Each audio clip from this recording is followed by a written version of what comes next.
Hello everyone, so I welcome you all to Aryan and Onam Streets, and here I am Onam present in front of you all with class 8 chapter 1 agriculture part 6. So this is the homework question that I have given to you all. What is organic farming? Why should we opt for it? इसका मतलब क्या है कि मतलब organic farming क्या होता है, इस वर्ड को आपको समझाना था। इस जो वर्ड है ऑर्गेनिक फार्मिंग क्या होता है और हमें इसे क्यों अपनाना चाहिए। तो मतलब होता है अपनाना। और ये क्वेश्चन 3 मार्क्स का था, तो मैंने 3 मार्क्स के हिसाब से इसमें पॉइंट्स लिखे हैं। ठीक है, तो देखते हैं क्या है इसका आंसर। मैं आंसर पहले से लिखे हैं, बस टाइम लग जाता है आंसर लिखने में। तो आंसर यहाँ पे in organic farming there is least और नो यूज ऑफ केमिकल। उसमें कहा गया है कि ऑर्गेनिक फार्मिंग वैसी फार्मिंग है जिसमें no use of chemicals,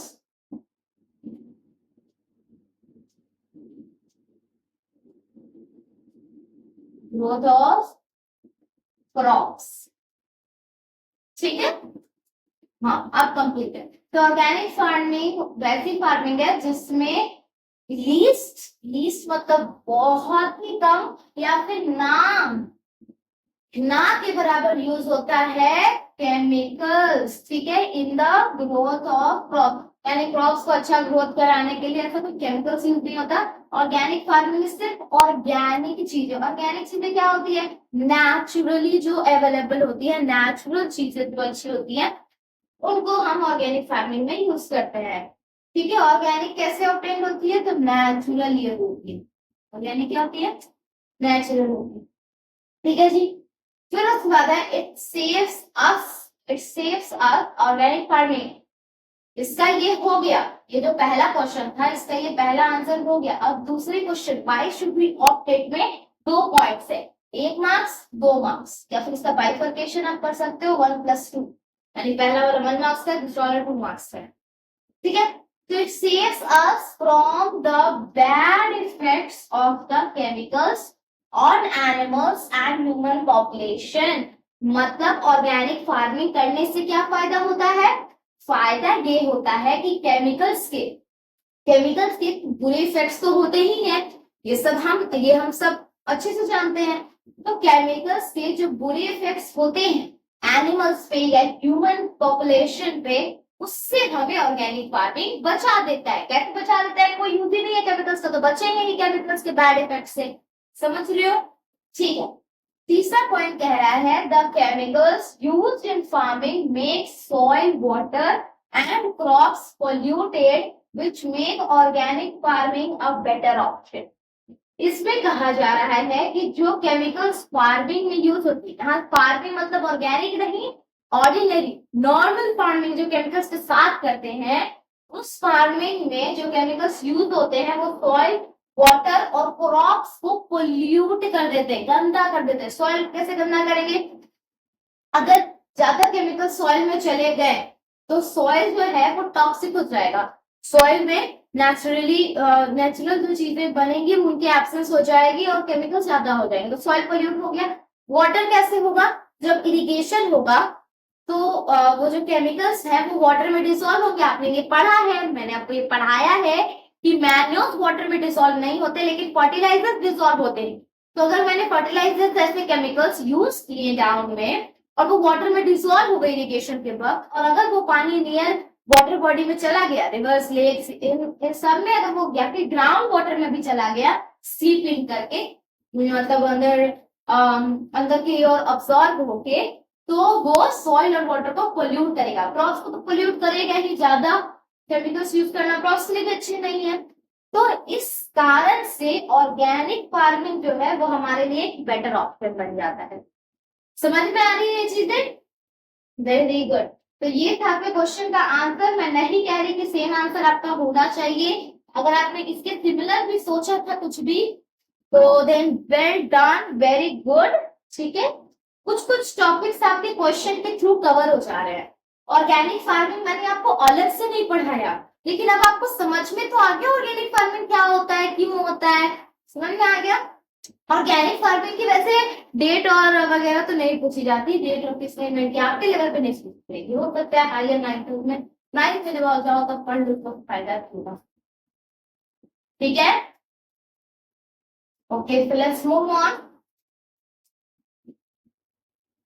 तो अब हम आज की टॉपिक पे आ जाते हैं। ये तो था आपका होमवर्क क्वेश्चन जो मैंने आपको होमवर्क में दिया था, पर अब हमारा आज का टॉपिक क्या है? पार्ट 6 है गाइस। मैंने आपको बताया है ऑलरेडी कि पार्ट 6 में हम लोग क्या करने वाले हैं। तो आप लोग मुझे बताओ क्या करने वाले हैं। सबसे पहले अनुशासन, परंपरा, प्रतिष्ठा जो भी होता है उसके अनुसार हम लोग स्टेप्स स्टेप्स फॉर एग्रीकल्चर लिखेंगे। समझ में आ रही है ये चीजें? Steps for agriculture, okay. फिर देखते हैं पहला स्टेप्स क्या था। हमारा पहला स्टेप क्या था? Preparation of soil. Very good. दूसरा दूसरा जल्दी बताओ। आप लोग को याद है भाई, मैं ये पार्ट 6 है, मैं पिछले 5 लेक्चर में सेम चीज लिख चुकी हूँ। अभी भी नहीं याद हुआ तो फिर कैसे याद होगा? ध्यान से सुनोगे, ध्यान से कुछ भी लिखोगे ना एक आध दो बार तो याद हो जाएगा। मैं आपके यहाँ से पूछती हूँ अगला बताओ, तब भी अगर आप अपने माइंड में अगर रिकॉल कर रहे हो, क्योंकि मुझे कुछ खास वैसे पता तो चल नहीं रहा है कि आप कर रहे हो कि नहीं कर रहे हो, लेकिन अगर आप खुद के प्रति ऑनेस्ट हो तो it is very easy to easy. आपको एक ही लेक्चर में होता नहीं, पर मैंने 5 लेक्चर लगातार रिवीजन किया, मैं करवाते रहती हूँ उसके बाद। सिंपल ना है। Preparation of soil, sowing of seeds,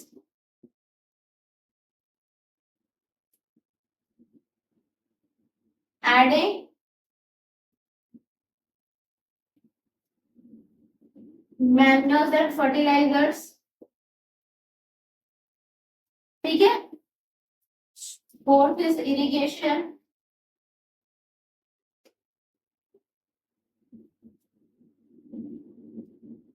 protection from weeds, pests, etc. मतलब सीधा इतना नहीं लिखोगे। स्टेप्स ऑफ एग्रीकल्चर अगर आपके एग्जाम में पूछा जाएगा तो आप इतना ही लिखो। Protection from weeds 6। इसमें हमने भले ही प्रोटेक्शन में हमने और भी पढ़ा है, इंसेक्ट्स, पेस्ट, से कैसे करते हैं वो भी हमने पढ़ा है, बट आप स्टेप में लिखोगे protecting from weeds। Harvesting, last but not the least storage. Total आपके 7 स्टेप्स है। कितने स्टेप्स है? 7। तो रिकॉल कर लिया सारा। Preparation of soil, sowing of seed, adding manure and fertilisers. तो पार्ट 1 to 7 मैंने आपको बता रखा है होगा। पार्ट 1 to 7, 2, 3, 4, 5, 6 और 7। टोटल मैंने आपको बता रखा है कि 7 पार्ट होंगे। ठीक है, जिसमें हम पार्ट 6 में पहुंच गए हैं और फाइनल पार्ट 7 पे जब हम पहुंचेंगे और एंड करेंगे तो it will be a celebration time for you all, because ये चैप्टर था काफी अंडरस्टैंडिंग, था काफी लंबा, पर मैंने आपको जिस तरीके से पढ़ाया है 9 में इसी तरीके का कुछ चैप्टर है, उसमें कुछ एक्स्ट्रा जरूर है। नहीं तो फिर फायदा क्या हुआ क्लास 8 और क्लास 9 में। तो इसलिए क्लास 8 में है ये टॉपिक्स, क्लास 9 में भी यही टॉपिक्स है, लेकिन उनमें कुछ और एक्स्ट्रा पॉइंट्स भी हैं, वो आपको पढ़ने हैं। क्लास 8 में फिलहाल इतना ही है। तो जो पार्ट 1 है उसमें हमने क्या किया था? इंट्रोडक्शन किया था, यानी एग्रीकल्चर, टाइप्स ऑफ क्रॉप्स, ये सब हमने पढ़ा था। पार्ट 2 में हमने ये और ये किया था, I think yes, preparation of soil और सोइंग ऑफ सीड्स किया था। पार्ट 3 में ये किया, पार्ट 4 में ये किया, पार्ट 5 में हमने ये किया, और पार्ट 6 में हमारा प्लान है ये हमने पार्ट 2 में किया, ये पार्ट 3 में, ये पार्ट 4 में, ये पार्ट 5 में, और ये पार्ट 6 में हम ये करेंगे। ठीक है, और पार्ट 7 जो होगा वो आपका ग्रीन रेवोल्यूशन या इम्प्रूवमेंट के ऊपर रहेगा। ठीक है, मतलब फूड का जो इम्प्रूवमेंट वाला पार्ट है, क्रॉप इम्प्रूवमेंट वाला, वो इसमें पार्ट 7 में होगा। ठीक है जी, तो अभी हमें आज करना है पार्ट 6 से, तो पार्ट 6 का काम करेंगे। ठीक है, हार्वेस्टिंग और स्टोरेज। ओके, ठीक है जी, तो फटाफट से कर लेते हैं बिना टाइम वेस्ट किए।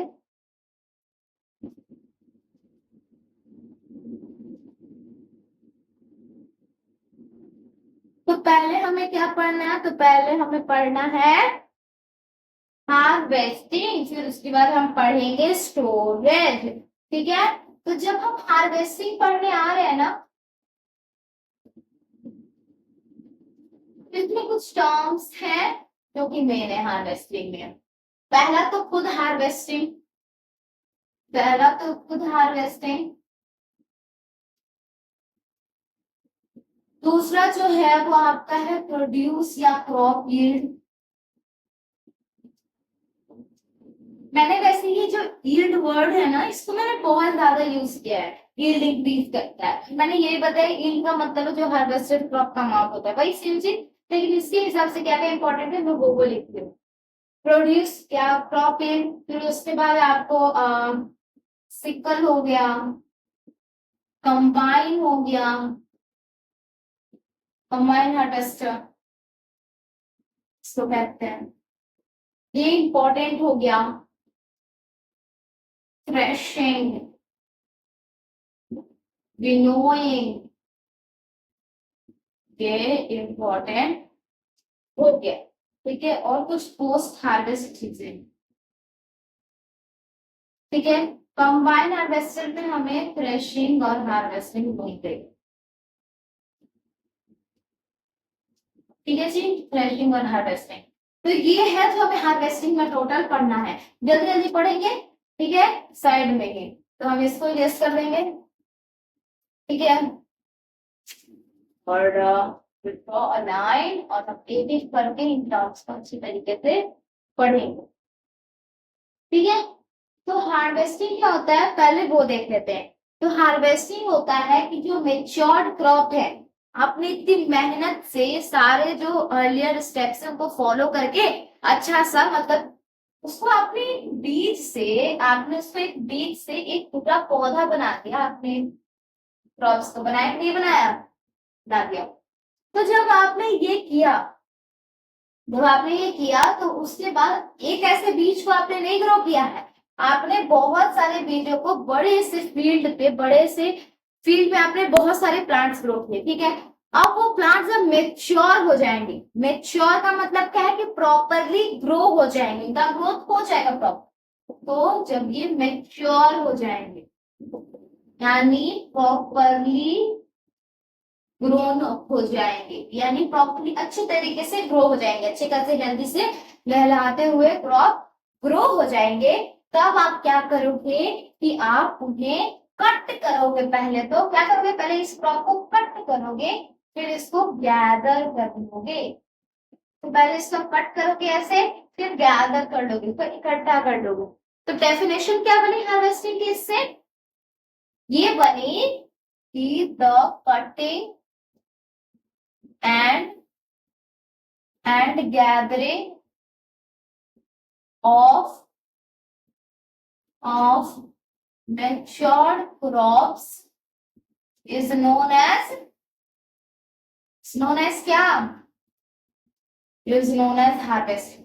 यानी हार्वेस्टिंग में हम मेच्योर्ड क्रॉप्स को कट करके गैदर कर लेते हैं, काट कर इकट्ठा कर लेते हैं बहुत सारे मतलब क्रॉप्स को, तो उसी को हम क्या कहेंगे, हार्वेस्टिंग। फटाफट से इसे नोट कर लें, इसमें इंपॉर्टेंट वर्ड्स क्या है, तो इसमें इंपॉर्टेंट वर्ड्स कटिंग है, गैदरिंग है, मेच्योर्ड क्रॉप्स, तीन इंपॉर्टेंट वर्ड्स है, इनसे आप बनाते हैं। हार्वेस्टिंग समझ में आ गया क्या है, हार्वेस्टिंग इतना ही सा है। फिर उसका सेकंड वर्ड हमारा क्या है, जल्दी जल्दी देख के बता दो, प्रोड्यूस और क्रॉप यील्ड। तो ये समझ लेते हैं कि प्रोड्यूस या फिर क्रॉप यील्ड क्या होता है। ठीक है, तो इसमें क्या होता है कि जो हार्वेस्टेड आपने काट कर, क्रॉप्स को काट कर इकट्ठा कर दिया, ठीक है, ये आपके काटे हुए क्रॉप्स से जो आपने इकट्ठा किया है,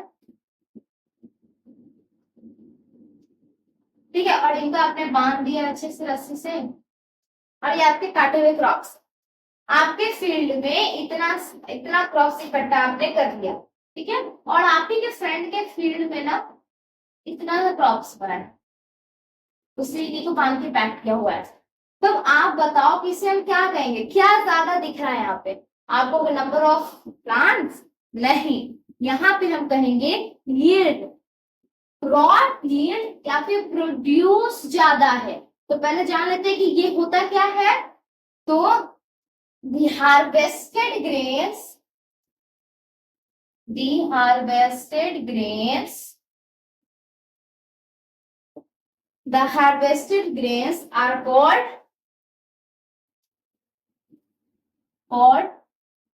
produce या क्रॉप yield।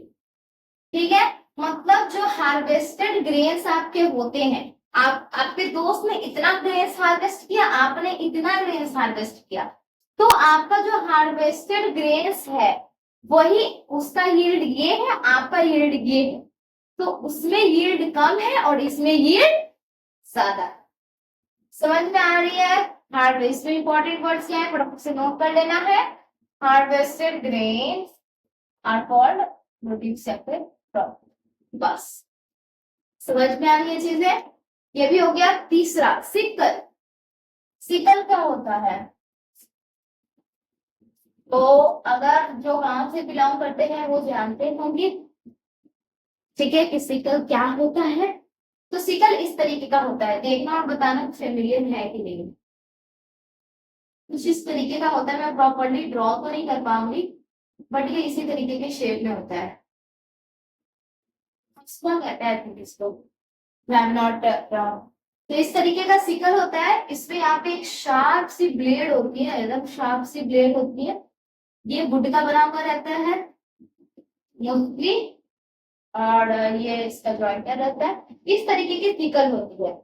तो जब हमको मैनुअली हार्वेस्ट करना होता है, ठीक है, जब हमको मैनुअली हार्वेस्ट करना होता है, मैनुअली, तो हम किसका यूज करेंगे? इसका। और इसका नाम क्या है? सिकल नाम है इसका इंग्लिश में, ठीक है, जिसको हिंदी में हसुआ करना होता है, ठीक है, sickle.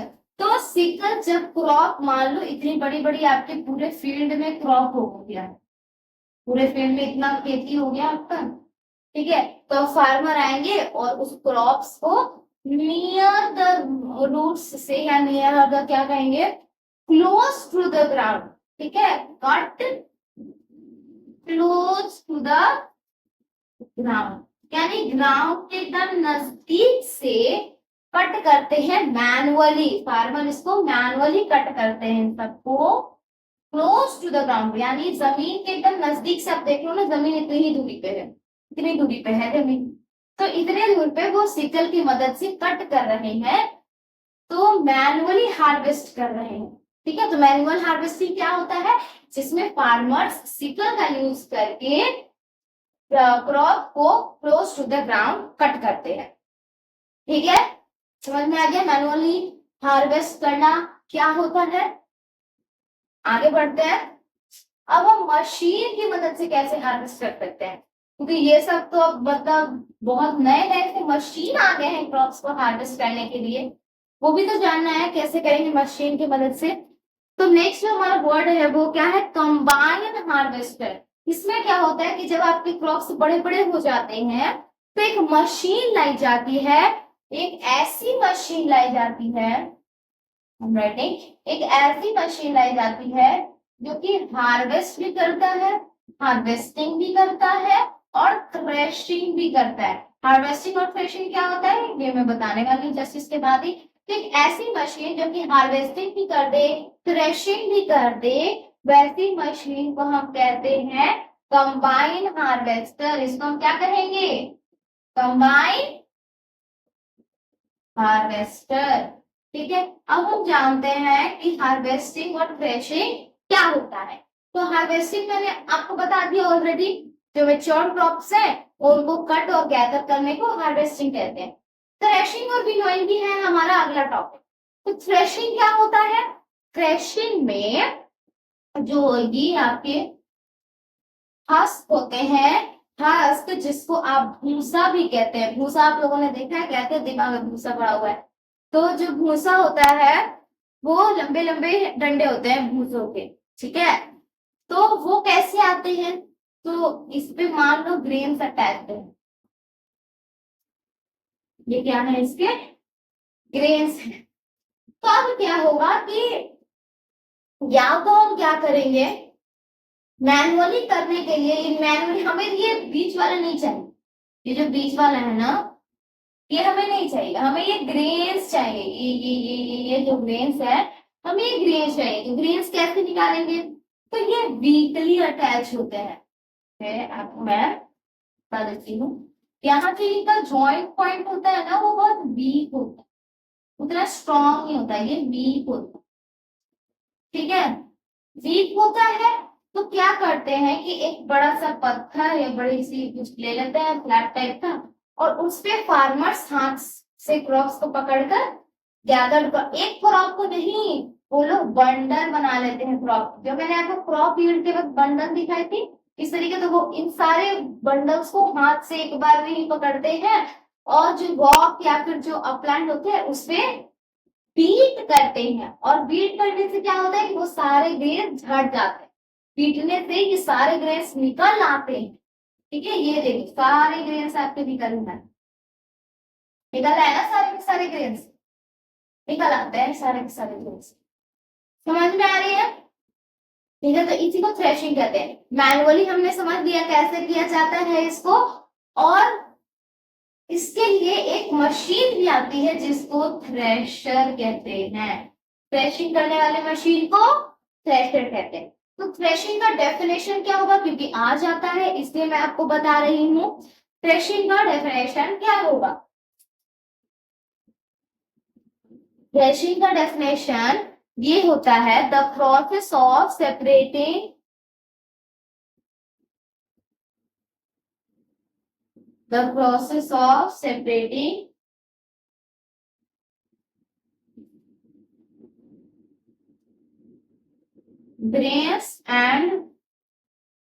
grains and husk from the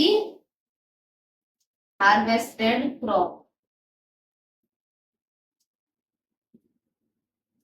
ठीक है, तो थ्रेशिंग क्या होता है, ये कंबाइन हार्वेस्टर का नहीं है, थ्रेशिंग का डेफिनेशन है।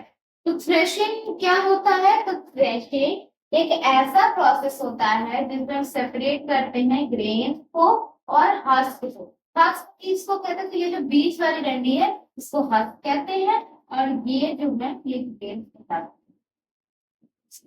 तो हस्क और ग्रेन्स को अलग अलग करने के लिए, सेपरेट करने के लिए हार्वेस्टेड क्रॉप से, वो जो आपका हार्वेस्टेड क्रॉप है उससे, उसी प्रोसेस को हम थ्रेशिंग थ्रेशिंग समझ में आ गई। डेफिनेशन लिख लो इसका फटाफट से। विनोइंग जान लेते हैं क्या होता है, कंबाइन तो आप समझ गए।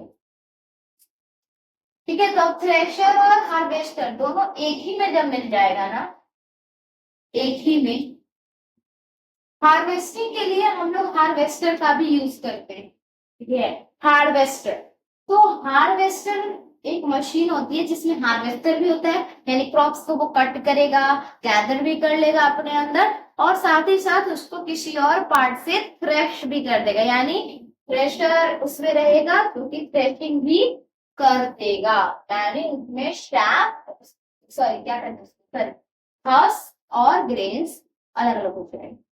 समझ में आ रही है? अब विनोइंग देख लेते हैं।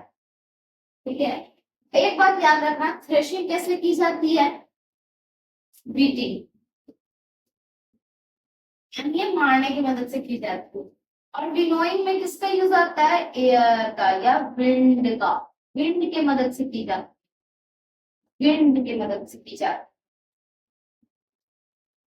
ठीक है, तो अब क्या होता है कि जैसे हमने ग्रेन्स निकाल लिए, आपने देखा है कि ग्रेन्स होती है ऐसे ऐसे करके उसके अराउंड में इस तरीके से कुछ होती है, और तो और बहुत सारे भूसा भूसा नहीं कहूंगे उसको, क्या कहते हैं उसको, बहुत सारी इसमें और इम्प्योरिटीज भी होती है।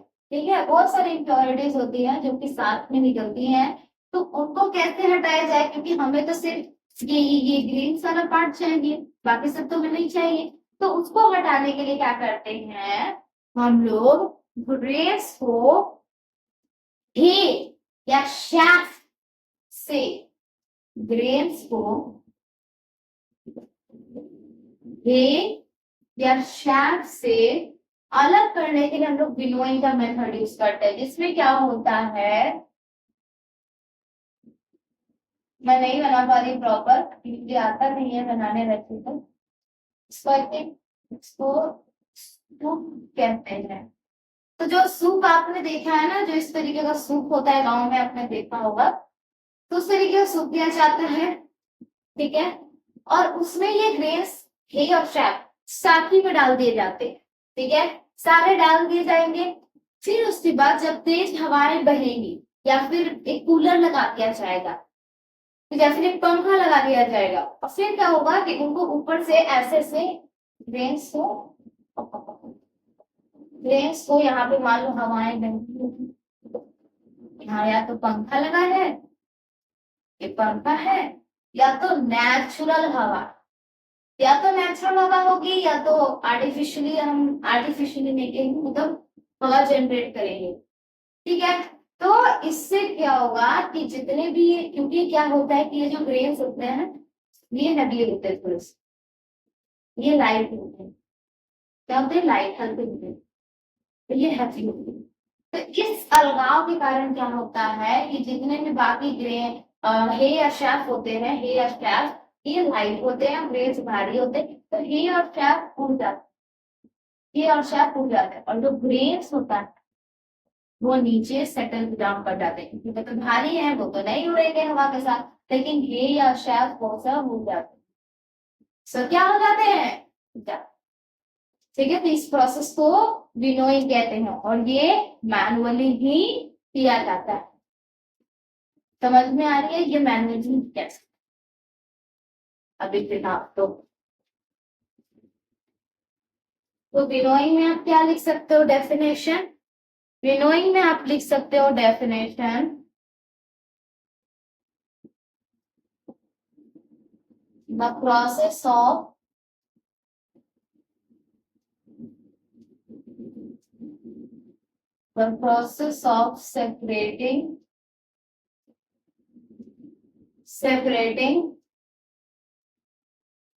separating hay and chaff, hay and chaff from the grains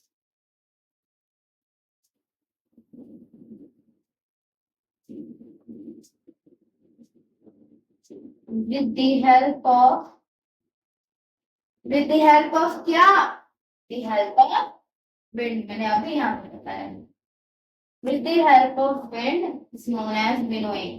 तो ये विनोइंग का आपका डेफिनेशन हो गया। इंपॉर्टेंट वर्ड्स, प्रोसेस है, सेपरेटिंग होता है ये of from the grains with the help of important words हो गए। विनोइंग समझ में आ गया, क्या हो गया। अब पोस्ट हार्वेस्ट देख लेते हैं, पोस्ट हार्वेस्ट क्या हमें करना है। तो पोस्ट हार्वेस्ट में यही दिया हुआ है कि हार्वेस्ट के बाद ना, हार्वेस्ट के बाद हमें क्या करना है। तो हार्वेस्ट के बाद आप एक उन ग्रेन्स को आपको सन ड्राई कर देना है, यानी धूप में उन ग्रेन्स को सुखा देना है, ठीक है। और एक चलनी लेनी है जिसको सीप कहते हैं, पहली चीज। दूसरी चीज, पहली हो गई, दूसरी सीप, जो चलनी होती है, ठीक है, जिसमें बहुत सारे छेद होते हैं ना, उसको मैं तो चलनी कहती हूँ, उसको चलनी कहते हैं। तो वो जो होती है उसकी मदद से जितने भी आपके स्ट्रॉ, वीड्स या फिर जो धूल मिट्टी कण होंगे, धूल या मिट्टी के कण होंगे, वो सारे आपके हटा दिए जाते हैं सीड के लिए। क्या क्या हटा दिए जाते हैं, क्या रिमूव किया जाता है ये भी जान लो, वो भी मैं बताऊंगी, ठीक है। और हमें क्या करना चाहिए, ट्रीट कर देना है फूड ग्रेन्स को, ट्रीटेड फूड ग्रेन्स को ट्रीट कर देना है, ट्रीटेड फ्रॉम इंफेक्शन।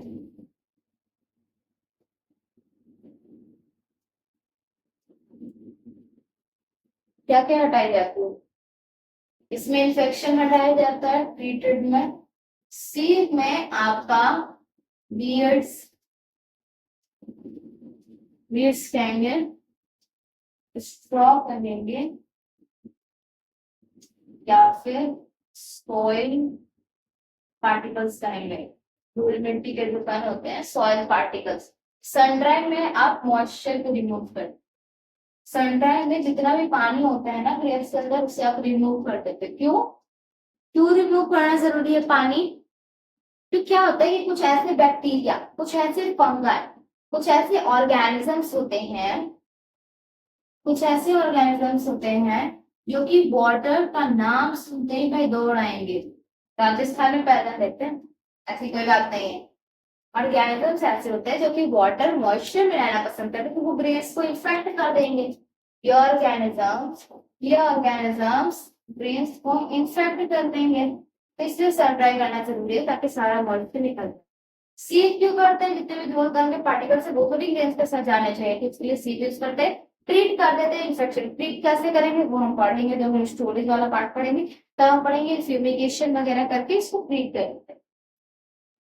ये हो गई आपकी पोस्ट हार्वेस्ट। हार्वेस्टिंग वाली चीजें आपकी क्या हो गई? कंप्लीट। हार्वेस्टिंग वाली चीजें आपकी क्या हो गई? कंप्लीट। ओके, तो हमें क्या पढ़ना है? फटाफट से खत्म करेंगे अब। स्टोरेज। स्टोरेज तो बहुत छोटा सा टॉपिक है, स्टोरेज में क्या करना होता है वो देख लेते हैं बस।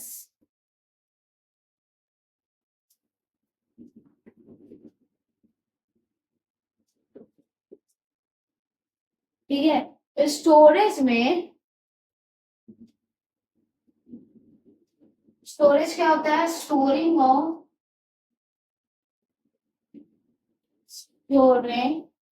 Of harvested food grains safely. यानी जो हार्वेस्टेड फूड ग्रेन्स होते हैं, जो हार्वेस्टेड फूड ग्रेन्स होते हैं उनको सेफली स्टोर करने को ही हम लोग स्टोरेज कहते हैं। स्टोरेज हम लोग कैसे कैसे कर सकते हैं? तो स्टोरेज हम लोग गनी बैग्स, सिलोस या ग्रैनरी, इन सब में कर सकते हैं। क्या होता है ये सब अभी बढ़ेगा। Gunny bags you can say it as jute bags. जो जूट के बैग्स होते हैं ना, आपने देखा नहीं जिसको आप बोड़े कहते हो, आई थिंक बोड़े ही कहते हैं उसको, आई थिंक बाकी बात नहीं।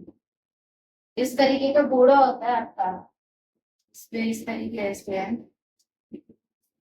पैटर्न्स जिससे पैटर्न वो रहता है इसके। ठीक है, इस तरीके के आपके गनी बैग्स या जूट के बोड़े होते हैं जिनमें आप ग्रेन्स को क्या कर सकते हो? स्टोर। या फिर क्या होता है कि कुछ बड़े बड़े आपके टैंक्स होते हैं। ये जो आपके बड़े बड़े टैंक्स होते हैं इन्हें आप सिलोस कहते हो। ये जो सिलोस है ये गांव में मिट्टी के भी बन सकते हैं, यानी आइदर ये सॉइल से बन सकते हैं या तो ये मेटल से, दोनों ऑप्शन है इसके पास। इसमें आपके ग्रेन स्टोर किए जाते हैं। ग्रेन है ग्रेन स्टोर किए जाते हैं। ग्रैनरीज क्या होता है?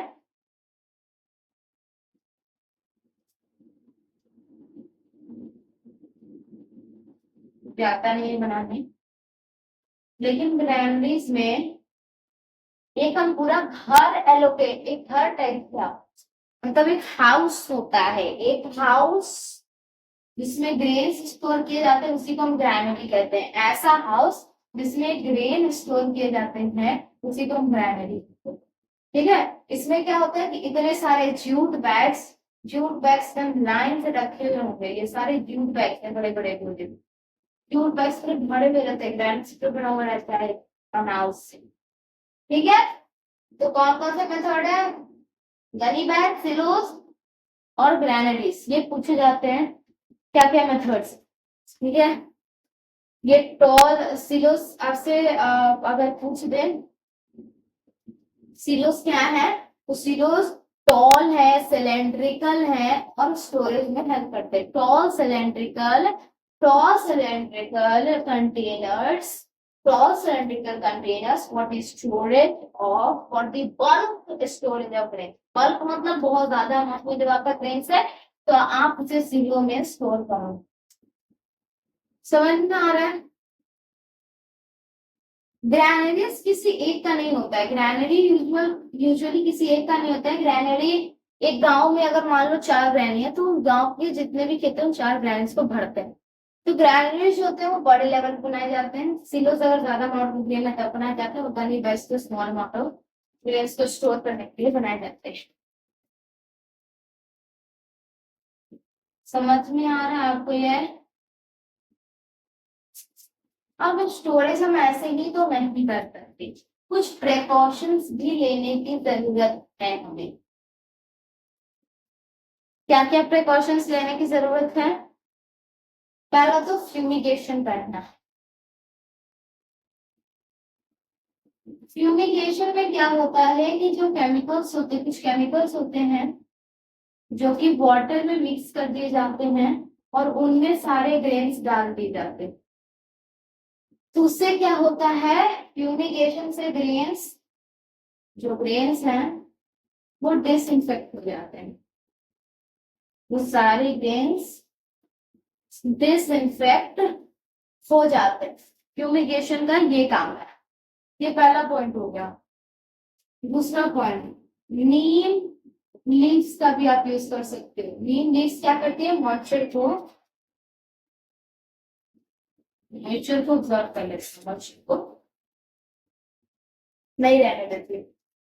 फिर उसके बाद आप क्या कर सकते हो, ज्यादा आएगा नहीं ये प्रिकॉशंस, लेकिन फिर भी जान लो कि अच्छे से स्प्रे स्प्रे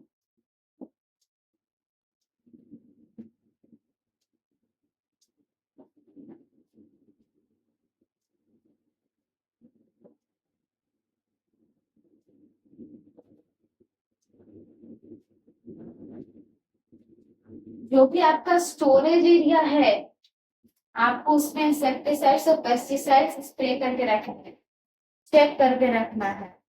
और फिर क्या करना है, कुछ नहीं, 3 पॉइंट्स काफी है। क्लीनलीनेस का ध्यान रखना है, स्प्रे ये भी और cleanliness of the place, cleanliness का भी ध्यान रखना है। ये नहीं कि गंदी सी जगह पे क्लीनलीनेस का स्पेलिंग देख लेना हो, ठीक है? तो क्लीनलीनेस का भी ध्यान रखना है। समझ में आ रही है? तो ये सारे क्या है, ये सारे इसके precautions precautions while storing grain, ठीक है? तो ग्रेन्स को स्टोर करते वक्त जो प्रिकॉशंस लेने की जरूरत पड़ती है उसी को हमने यहाँ पे नोटा। हो गया? ठीक है, तो हमने हार्वेस्टिंग और स्टोरेज सब कंप्लीट कर लिया। पार्ट 6 का जो हमारा टॉपिक था वो हो गया है।